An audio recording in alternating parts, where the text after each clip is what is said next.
Mi nombre es Soledad Bianchi.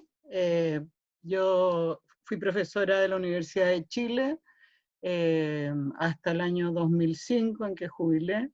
eh, y desde el año 75, 76, estuve en Francia durante 12 años y enseñé en la Universidad de Paris Nord, Villetaneuse. Eh, Tal vez hasta el 85 u 86, porque estuve un año fuera, antes de volvernos a Chile. Yo fui refugiada política y allá, en Francia, poco después de llegar, empecé a asistir a un seminario para hacer una tesis doctoral. La tesis se llama Texto y extratexto en la tradición de Rita Hayworth. Bien, y la tesis justamente fue el resultado, bueno, de un recorrido tradicional en letras, licenciatura, magíster. De cierto modo lo es. Sí. Yo soy profesora de castellano, se llamaba aquí en ese tiempo. Yo me recibí el año 70 eh, como profesora de castellano y estudié en el departamento de castellano, se llamaba, de la Universidad de Chile, que estaba en el Instituto Pedagógico, donde preparaban a los profesores. En ese tiempo era muy poco frecuente hacer licenciatura. La licenciatura en literatura la hacía, qué sé yo, en la carrera en los 5 años creo que conocí a una persona o dos que estudiaban solo literatura, porque en ese tiempo no sé, no servía para nada, no podías trabajar, yo creo. Así que yo estudié pedagogía en castellano, entre el 65 y egresé el 69 y me recibí creo que los primeros meses del 70 y me quedé en el pedagógico porque yo ya había empezado mi carrera académica, por supuesto el, desde el grado más bajo, que en ese tiempo se llamaba ayudante. Y el año 69 yo gané un concurso de ayudante y ahí se empezaba la carrera académica, porque explico eso porque ahora es distinto. Aquí se ha copiado totalmente el sistema norteamericano y tienen otros nombres y los tiempos son otros, etc.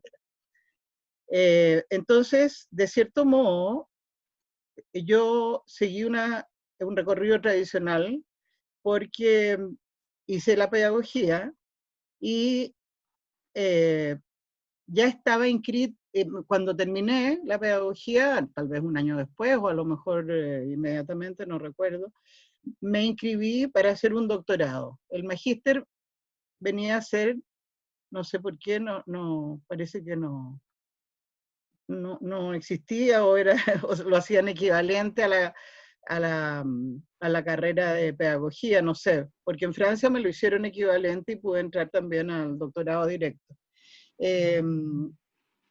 Entonces yo tenía en Chile, el año 70, un plan de doctorado. Estamos hablando justamente el tiempo de la Unidad Popular. Y entonces era muy efervescente el pedagógico, era muy politizado, y hubo profesores que se fueron a otro lugar de la Universidad de Chile, que era bastante más rico porque era de ingeniería, y que tenía un departamento de estudios humanísticos. En ese momento, yo creo que a lo mejor el Departamento de Estudios Humanísticos se puede haber creado el 71 o el 72, pero había todo un área humanística en que a los ingenieros se les obligaba a seguir ramos que tuvieran que ver con las humanidades. Pero claro, el cambio brutal fue para el golpe de Estado, que fue en septiembre del 73, el 11 de septiembre del 73, en que como yo era también profesora, no me dejaron entrar más al pedagógico, como a toda la gente de izquierda, y a mí no me expulsaron inmediatamente, yo tenía 25 años el 73. Pero no, y como no podía entrar, me trasladé totalmente, digamos, en mis estudios al Departamento de Estudios Humanísticos. Yeah. Entonces, yo tenía una tesis, ya había pensado sobre qué iba a trabajar, pero tenía que seguir un montón de cursos, era un doctorado tremendamente estricto, yo creo que ni en Alemania es tan estricto, y además nos hacían saber, entre otras cosas, alemán y varios idiomas, era con un currículum muy estricto y muy grande.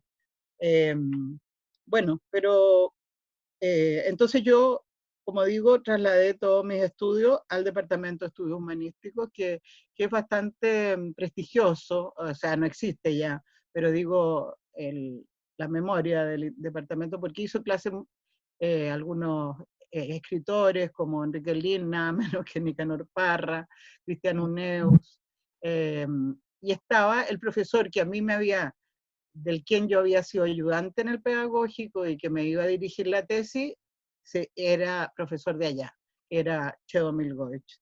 Y yo pensaba hacer una tesis sobre la tradición de Rita Hayworth de Manuel Puig. Eh, bueno, pero bueno, esas cosas azarosas, yo conocí a, a mi compañero, digamos, y a él lo tomaron preso y lo expulsaron de Chile. Él estuvo preso 2 veces, la segunda lo expulsaron de Chile, y yo me fui con él a Francia. Y ya en ese transcurso, después del golpe, yo decidí cambiar el tema de la tesis, sobre todo porque en Francia lo podía hacer, y quise hacer una tesis sobre la canción de Víctor Jara. Se llama La canción de Víctor Jara, literatura comprometida del proceso chileno. Bueno, entonces yo traté de hacer la tesis, pero finalmente no me la aceptaron nunca.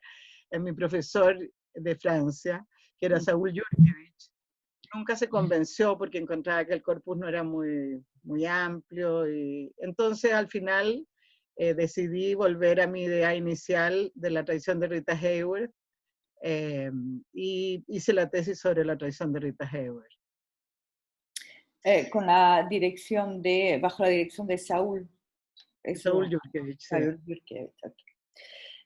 Bueno, y justamente nos has contado un poco los distintos aspectos, ¿no? de las variaciones para llegar a tu tesis. ¿Qué fue en realidad lo que te empujó a elegir ese tema precisamente, ¿no? A pesar de que descartaste otras posibilidades por distintos motivos? ¿Por qué Manuel Puig, ¿no? A mí me interesaba mucho el trabajo de Puig, o sea, la escritura de Puig. A mí me gustan mucho los medios de comunicación de masa, el cine, la canción sobre todo. Y entonces me gustaba el modo como aparecían trabajadas, por decirlo, las clases medias. Me sentía bastante identificada, no tanto por mí, sino que por mi medio ambiente, con lo que sucedía en la tradición de Rita Hayworth, digamos, que era un culto a las apariencias muy fuerte, fundamentalmente por el modo como aparecían las capas medias, me gustó, me interesó mucho, y por esa frescura, digamos, que tiene Puig para tratar en su obra, sobre todo en su obra primera, que me parece más interesante. Bueno, eso. Por eso yo lo había elegido. Y en unas pocas frases quizás nos puedes explicar lo que demostrabas, ¿no? En tu tesis. ¿Cuál era la tesis de tu tesis concretamente? Bueno, yo hacía relación entre la novela misma y las alusiones, digamos. Por ejemplo, trabajaba el espacio, que por lo demás empieza casi con esa frase, la tesis. La novela, La tradición de Rita Hayworth, sucede en un pueblo que se llama Coronel Vallejos. Okay. Resulta que Puig nació en General Villegas, y Puig era muy castigador, digamos, de su medio. Sobre todo de la gente que vivía en la novela. En la novela era gente muy mediocre, que le gustaba aparentar, etc. Entonces yo muestro cómo, en el fondo, Coronel Villegas y Coronel Vallejo, perdón, y General Villegas viene a ser lo mismo, y entonces General lo baja, ¿no? A Coronel, y Villegas se cambia en Vallejo, que es casi igual, empieza con B, etc. Bueno, una serie de cosas de ese tipo hacía relaciones entre la novela. Hay un capítulo que se llama El bordado de la lectura, porque en la novela efectivamente hay un personaje que borda, y entonces yo muestro cómo se va estableciendo las relaciones, digamos, entre las voces, entre los capítulos. Bueno, pruebo, por ejemplo, algunas, eh, algunas simetrías a qué corresponden, de cierto modo, que corresponderían en el quehacer de los personajes, ¿no? Bueno, eso más o menos. Es un enfoque narratológico también. Era un enfoque un poco, diría yo, bueno, yo trabajé mucho con Lotman, por eso extratexto, que es un término de él, y yo diría que de cierta manera era un análisis un poco estructuralista intrínseco para hacer después el paso al extratexto. De acuerdo. Y has hablado de Sedomil Goich, has hablado de Saúl Jurkevich, tu director. ¿Alguien más tuvo un rol fundamental desde el punto de vista intelectual o pedagógico, hablando, o sea, pedagógicamente hablando, quiero decir, en la redacción de la tesis? No sé, no, no me acuerdo, pero la verdad es que para mí, no sé si deba decirlo, pero la tesis fue absolutamente secundaria. A mí lo único que me interesaba era la política y era Pinochet. Claro. Entonces yo me demoré muchísimo en hacer la tesis, creo que como 8 años. Siempre Claro. estaba al borde que me echaran, y la terminé porque a mi compañero lo dejaron volver. Porque yo ya no le veía mucho sentido tener tesis allá. Bueno, no sé, desde un punto de vista de la redacción, bueno, uno es el resultado de todos sus profesores y de todo lo que sabe, ¿no? Entonces, lo que ha aprendido. Entonces, de cierto modo, todos están, ¿no? Por sí o por no, en positivo o negativo. Por ejemplo, hay algo bien, que puede ser interesante. Chedomil Goich, que es un profesor chileno, que aplicó el método de las generaciones a la literatura chilena, que es un método bastante, un poco simplista, así lo veo ahora, y lo vi cuando llegué, después del golpe, antes como que no lo veía tan críticamente. Bueno, divide la literatura en generaciones, ¿no? Que duran 15 años. Y entonces Goich era muy estricto, muy académico, si quieres, y era imperdonable, por ejemplo, que uno no citara, que no hubiera citas. Y me acuerdo que la primera vez que le llevé a Saúl Jurkevich, me dijo, ¿pero qué es esto? Che, cuando vos estás de acuerdo con algo, eso es tuyo. No tienes para qué citar. Yo casi me desmayé porque todo mi aprendizaje hasta ese momento había sido muy contrario. Bueno, yo por supuesto que cito y mucho, pero, pero Saúl era totalmente distinto. No sé si haya que explicar quién es Saúl Jurkevich, pero era poeta también, era profesor de París 8, en ese tiempo París 8, Vincent.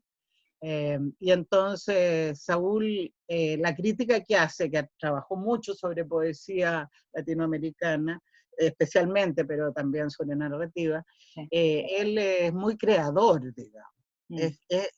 incluso ahí yo he oído a algunos profesores que dicen que no es crítico literario, y en cambio yo creo bueno, que felizmente pude tener esa apertura, es ver esa apertura, digamos que él escribía muy creativamente, pero siendo muy serio en la investigación también. O sea, una cosa no quitaba la otra. Sin duda que hacer una tesis con Saúl Yurki ha tenido que ser una experiencia muy enriquecedora, sin duda. Sí, muy enriquecedora. Sí. Además que el pobre tuvo que soportar que hacerme justificativo cada vez, estaba a punto, como decía, que me echaran, y tenía que poner que había avanzado, porque yo no avanzaba nada. Querella argentino-chilena, ¿no? En Francia. Bueno, has hablado de la dificultad mayor encontrada durante la tesis, que es evidentemente el golpe de Estado y el exilio en Francia, con tu compañero. Me imagino que, o sea, aparte de la dificultad personal y también política encontrada, con respecto a la tesis en sí, decías antes que evidentemente en ese contexto la tesis era casi secundaria. Quizás cómo superaste, ¿no? Un poco, ¿qué te motivó a continuar finalmente a pesar de todo? Ya. Mira, yo cuando me fui a Francia no pensaba hacer tesis, no pensaba seguir estudiando, porque ya había estudiado aquí y yo dije, ya hago otra cosa, me rehago. Y entonces, claro, eran muy locos lo que quería hacer, que era poco menos que cantar en el metro, porque me encanta cantar. Y bueno, al final todo se dio como para que hiciera la tesis, porque daban beca a los refugiados, Sí. podían dar una pequeña beca. Además que me di cuenta que yo no podía tener otro trabajo sino enseñar en la universidad, y felizmente lo encontré, porque era el año 75, ya estaban todos los chilenitos, que eran como los negritos de Harvard más o menos, todos los chilenos puestos en las universidades, o sea, casi todas las universidades tenían chilenos, porque la solidaridad en Francia fue inmensa, entonces lo digo un poco, lo digo en broma y a lo mejor es un poco brutal, pero claro, en todas las universidades ya había chilenos el 75, porque habían llegado el 73, ¿no?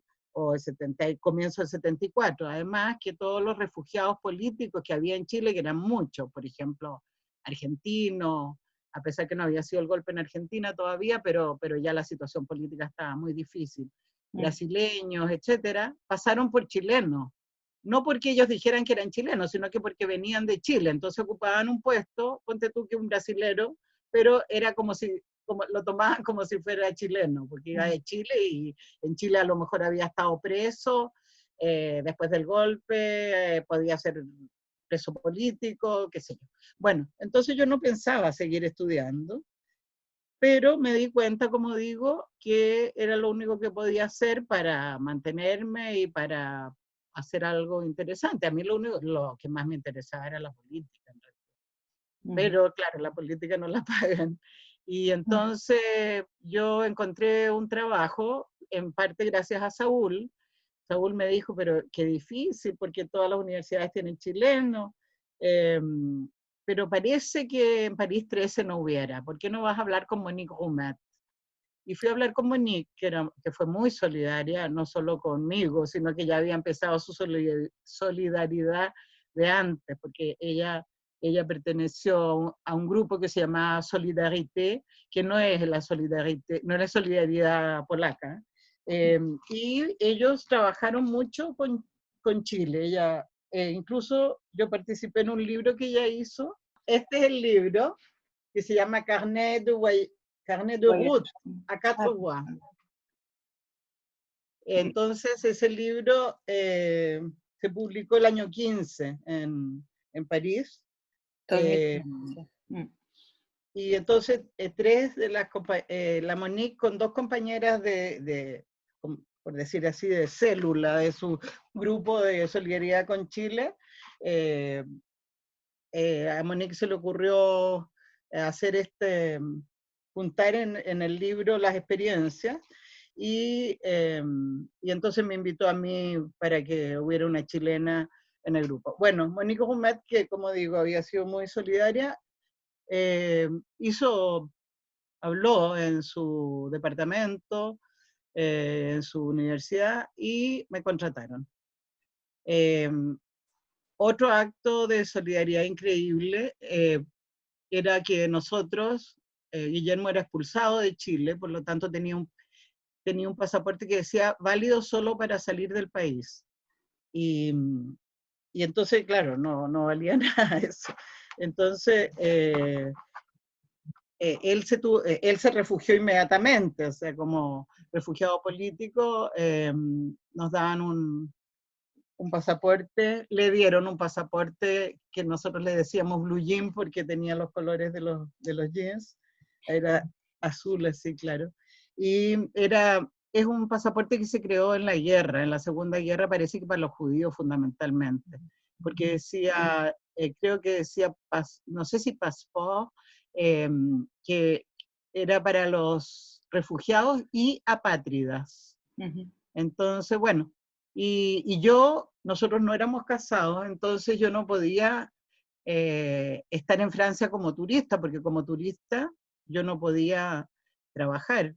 Y además tenía que salir cada 3 meses en esa época.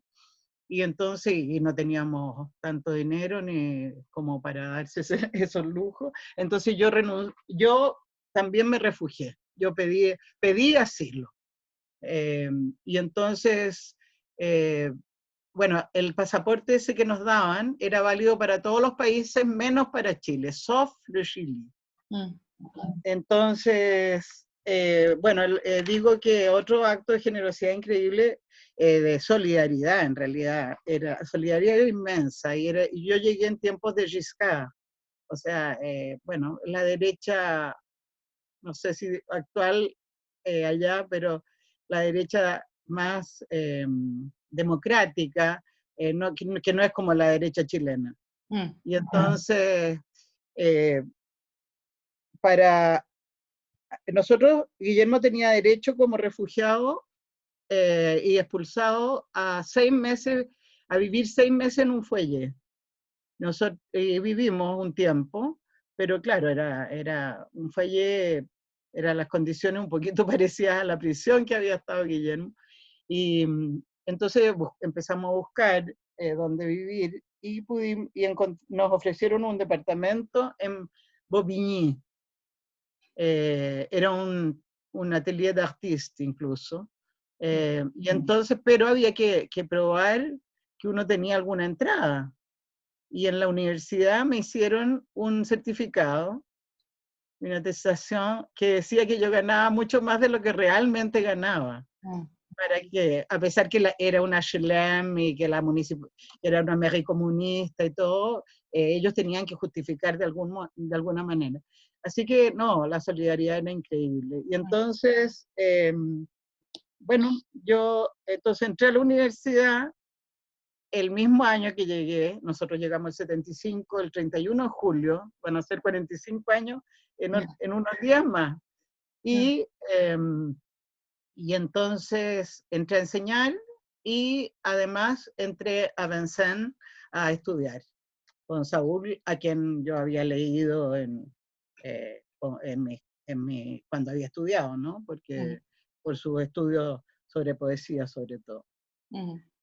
Entonces ahí se me dio vuelta la tortilla, digamos, y que seguí la carrera que había empezado en Chile, que yo creí que no iba a seguir.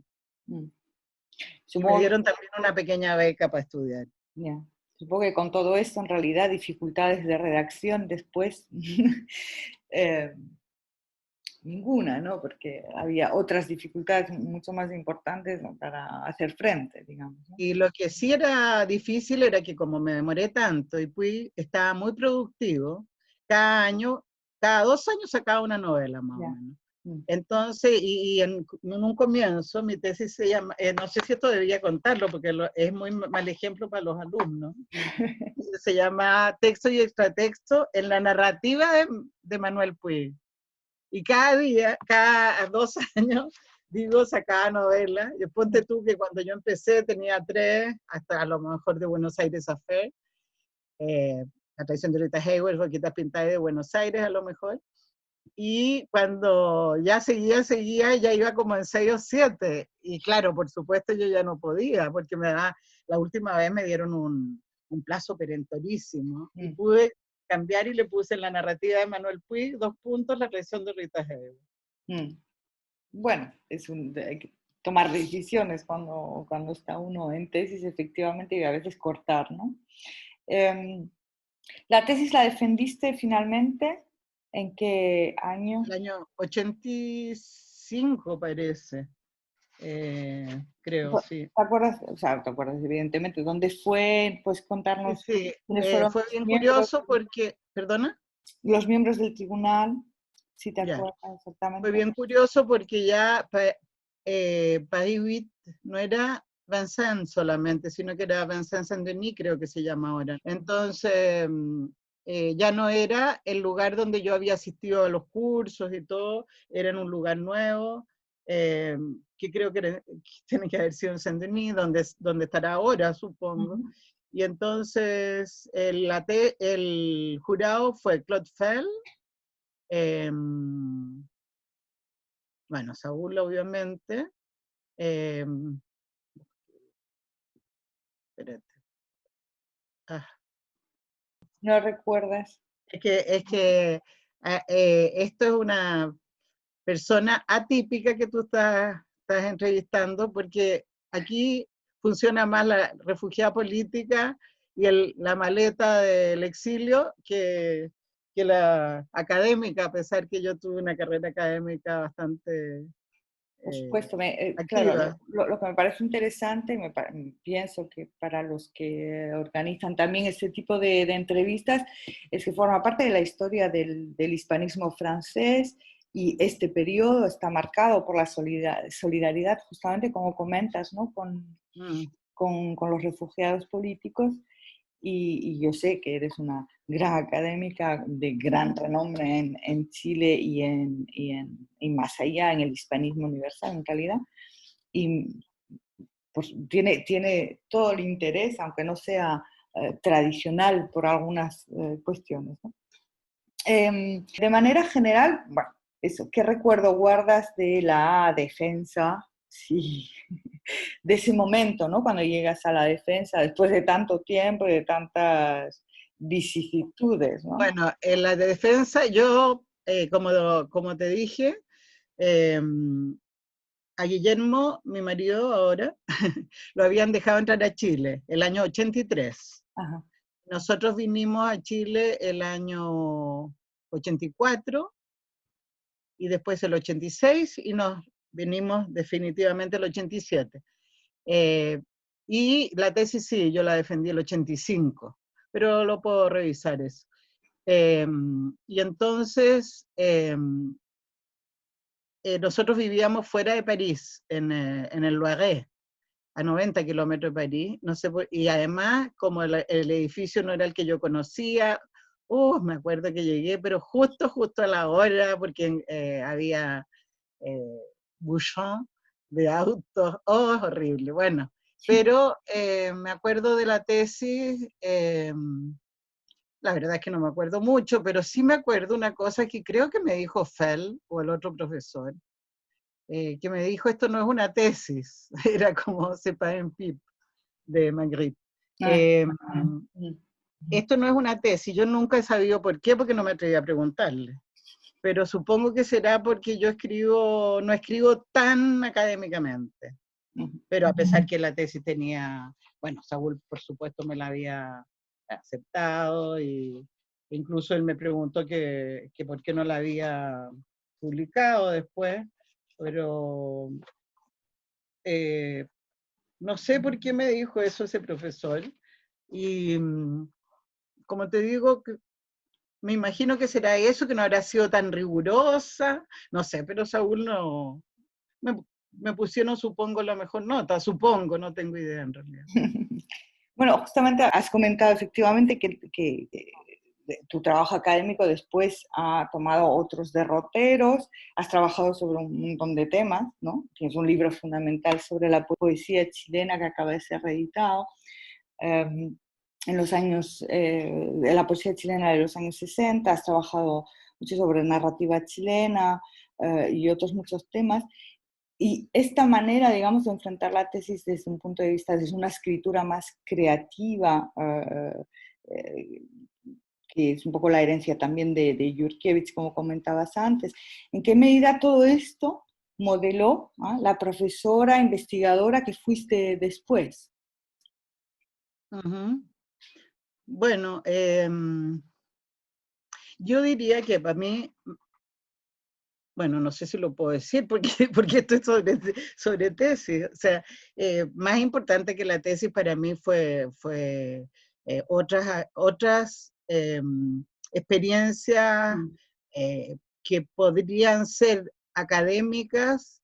A ver, voy a explicar al tiro lo que estoy diciendo, inmediatamente lo que estoy diciendo, pero que tienen que ver con la literatura y con la recepción también. Me refiero específicamente a un trabajo militante que yo hice. Yo era militante del Partido Comunista en esa época.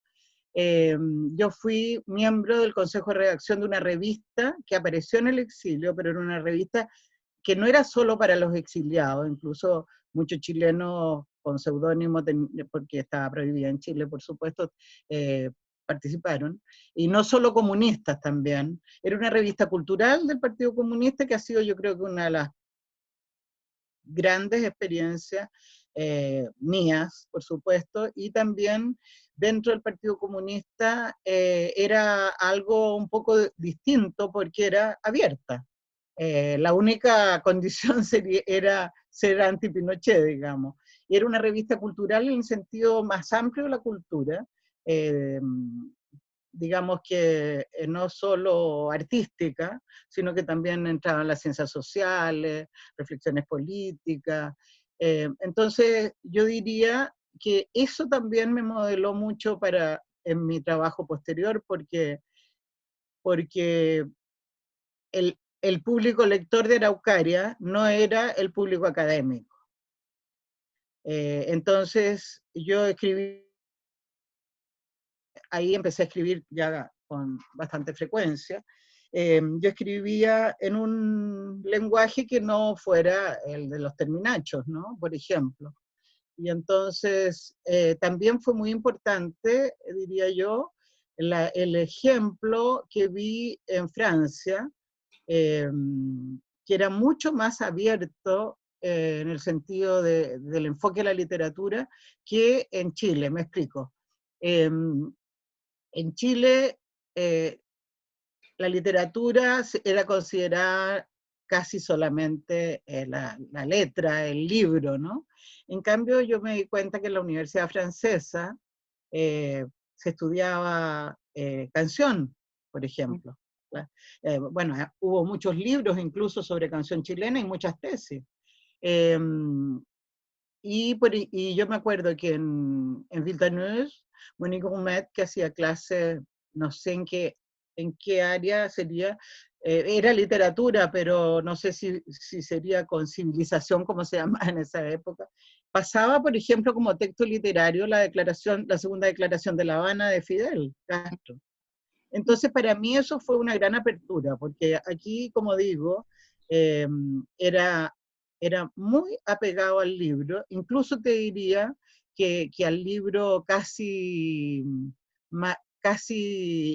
eh, ya instalado, no cosas tan contemporáneas. Y yo me puse a trabajar a raíz de Araucaria, de todo el material que llegaba a Araucaria, yo me hice de cierto modo como encargada, no tenía ese título, pero de la sección textos. La sección textos era literatura. Y entonces llegaban, pero ya una cantidad, pero loca de textos inéditos, sobre todo poesía. Entonces yo me puse a trabajar sobre poesía chilena de ese momento casi, del exilio y de adentro. Entonces yo hice una antología de poesía que se llama Entre la lluvia y el arco iris, que salió el año 83, pero ya estaba lista el 80, y me la habían pedido de las juventudes comunistas chilenas que estaban en Francia, me la habían pedido, y yo empecé a hacer un trabajo, pero serio, no un trabajo, por ejemplo, de recopilar poesías que hablaran contra la dictadura, sino que poesía nomás, que valiera como poesía. Y entonces esa antología salió el año 83 allá, o sea, no en Francia, pero salió por el Instituto para el Nuevo Chile, que era de Rotterdam, pero se publicó en España. Y es una antología bastante importante y bastante eh, de buena calidad, diría yo, textual, ¿no? Y además tiene una curiosidad que es la primera vez que se antologaba, por lo menos en Chile o por chilenos, a Roberto Bolaño como poeta. Eh, entonces, como digo, son 15 autores y son 16 en realidad, pero yo tomé el 16 o cualquiera, era que Bolaño escribió a cuatro manos, digamos, a dos manos, con Bruno Montané, que era un amigo de él y que escribían poesía juntos también. Entonces está Bolaño, está Montané y está Bolaño y Montané también. Y otra gente, empezaba con, uno, con un poeta que se llama Eduardo Parra, que es miembro de los Jaivas, del grupo musical, que también estaban exiliados allá. Y entonces yo tomé gente que vivía en Chile y gente que vivía afuera. Y toda Y, esta... ¿perdón? No, perdona, pensé que habías terminado. No, te diría que eso me marcó muchísimo, Ah, y como la tesis para mí fue como un apéndice. ¿Y por qué la terminé? Porque como Guillermo lo dejaron volver, yo dije, bueno, en Chile sí que lo único que puedo hacer cuando Pinochet se vaya es enseñar en la universidad. Si yo había estado en la universidad hasta el 73, alcancé a estar del 68 al 73, digamos, como ayudante, como empezando la carrera académica. Y bueno, de acuerdo a lo que pasaba en general en todos los lugares donde había dictadura, se recontrataba muchas veces a los exonerados, ¿no? Entonces yo dije, me van a recontratar y tengo que llegar con un poquito más de antecedentes, y terminé la tesis. ya. Y toda esta apertura que tú, digamos, experimentaste tanto desde tu experiencia vital como académica en Francia, la forma de trabajar en Francia, todo esto lo aplicaste de alguna manera, me imagino, no solo en investigación, pero también en tanto profesora de la Chile después, de la Universidad de Chile. Esta Bueno, apertura, supongo, ¿perdón? la apertura en el tratamiento de los temas, por Sí, ejemplo, en cómo abordabas los temas, etc. en la elección de autores también. Por ejemplo, yo pasaba eh, muy luego, después que Pedro Lemebel publicó su primer libro de crónicas, que se llama La esquina es mi corazón, yo lo empecé a enseñar. Enseñé a Pedro Lemebel, enseñaba a José Ángel Cuevas, a Mauricio Redolés, que es cantante y poeta. Entonces, en ese sentido era, claro, más abierto, pero ya, por supuesto, también en Chile no era esa estrictez de cuando yo me fui. Pero en todo caso, sí, me han dicho muchos exalumnos que sí, por ejemplo, Lemebel no lo vieron, no lo veían, no lo hubieran visto seguramente porque escribía crónica y porque además era muy político y con un lenguaje, con un estilo muy especial, que yo le llamo neobarrocho, por el mapocho. Y entonces, bueno, y me sirvió mucho, me acuerdo que me sirvió mucho esta, atreverme, que atreverme es un decir, porque yo soy, la verdad es que me encanta escribir, pero me cuesta y me asusta también. Eh, Me sirvió mucho, claro, el ejemplo de Saúl, que decía, bueno, eso que te decía de las citas, que a mí no me parece, pero claro, era una butad, ¿no? Eh, y, y bueno, también Puig, ¿no? El hecho de de preocuparme de esta novela, y mm, por supuesto leí todas las otras, mm, eh, eh, fui trabajada con la cotidianeidad, aunque digamos, con un lenguaje también muy, muy habitual, muy coloquial. ujú, Entonces todo eso me ayudó y, como digo, tuve acceso a muchísimo, eh, tuve la suerte de tener acceso, en realidad era una militancia de lujo, acceso a la producción casi en el momento, ¿no? ujú. Entonces, bueno, yo me especialicé un poco en esa poesía más de ese momento. Ujú.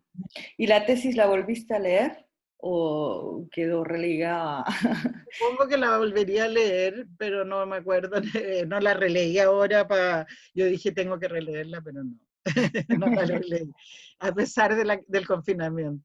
Mm, Me acuerdo que Saúl Yurkevich vino, nosotros llegamos aquí el 87, él vino el 87 a dar unas conferencias en la Católica, en la Universidad Católica, que era un poquito más abierta, curiosamente con la dictadura, la Universidad Católica, es católica, es pontificia, se hizo un poquito más abierta que la Chile, estaba con rector militar. Entonces, Saúl fue invitado por la Católica y me acuerdo que él me preguntó si había publicado la tesis y si pensaba publicarla. La verdad es que yo creo que nunca lo pensé publicar, pero no la recuerdo mucho y ahora imagínate, no tendría ningún sentido. Tengo demasiados proyectos por mm, delante y pocos años para hacerlo, como para empezar a repensar la tesis. mm.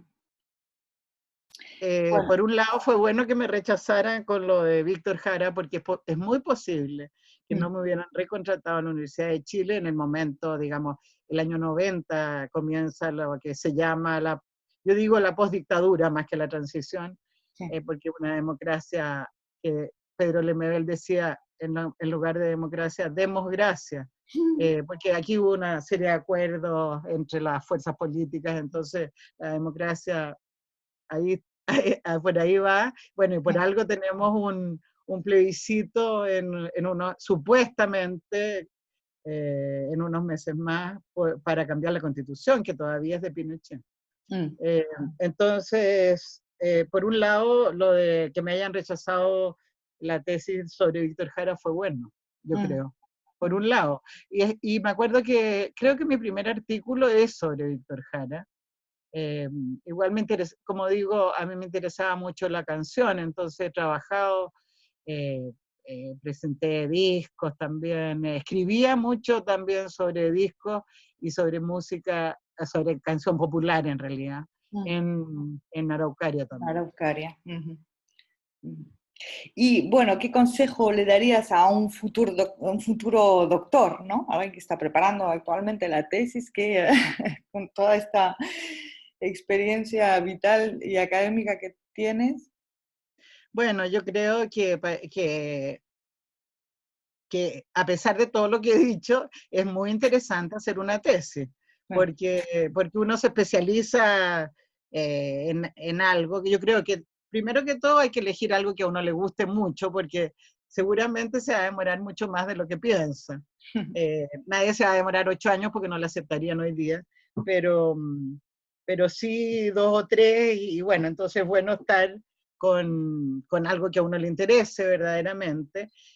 Yo creo también que como consejo es intentar no abarcar desde la creación del mundo hasta nuestros días, porque eso tiende uno a querer hacer cosas inmensas, y yo creo que lo mejor es, eh, por supuesto, no centrarse en una frase, pero sí tomar, no sé, 2 o 3 horas, algo que sea absolutamente eh, posible. mm, Eh, y eso, yo creo, fundamentalmente yo diría eh, eso y hacerlo lo más seriamente posible. O sea, yo he leído tesis que vergonzosas, ¿no? Ahora como todo el mundo hace tesis también. Entonces, antes era menos frecuente. mm, Entonces, la gente era mucho más seria. Ahora las tesis yo creo que a veces ni las leen. Entonces, si uno toma cualquier aspecto que tome, cualquier autor, cualquier texto, intentar averiguar al máximo lo que se ha hecho sobre, para no repetir, no descubrir América después del descubrimiento. Ujú. Mm. Bueno, quizás para terminar, si nos puedes leer la primera frase de tu tesis y eventualmente comentar. Ya. Bueno, empieza por una introducción y dice: Manuel Puig, nacido en Argentina, en General Villegas, en 1932, ha declarado en numerosas oportunidades que su primera novela, La traición de Rita Hayworth, muestra variados aspectos de su propia experiencia vital. Sin duda, la validez de estas afirmaciones es indiscutible, pero puede asegurarse a sí mismo que los fragmentos de su vida que el autor consideró para elaborar este relato solo constituyeron puntos de partida de una obra que no es una autobiografía. Siguiendo a Yuri Lotman, podría decirse que si el texto artístico tiende a acercarse a la vida, no puede confundirse con ella. Considerar esta novela como una transposición biográfica implicaría una actitud reduccionista que ocultaría mucho de su riqueza. Ujú.